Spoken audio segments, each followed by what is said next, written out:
Sedentary and physically inactive lifestyles have a negative effect on our health. The GetAMoveOn Network aims to transform health through enabling mobility.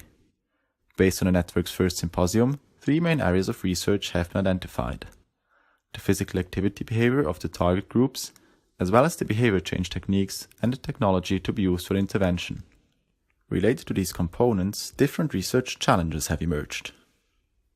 Firstly, if an environment supports specific behavior, the chances are higher that the people in this environment will develop and maintain this behavior. We therefore have to ask ourselves, how can we make use of the environment when designing individual interventions? Or, what would be even better, can we come up with interventions that help to change the environment itself and establish new norms?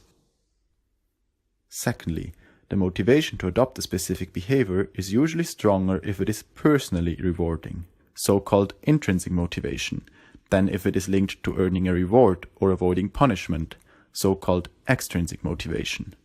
An important question, therefore, is, how can technology evoke intrinsic motivation? Thirdly, with today's technology, such as wearables, it is possible to measure various aspects of physical activity. However, is technology also able to evaluate how well an activity is performed?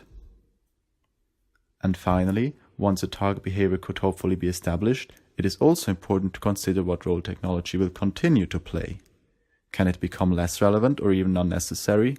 Can the user become autonomous and the motivation for the positive behavior fully intrinsic? Given these challenges, it is important to evaluate the use and usefulness of technology critically when designing an intervention.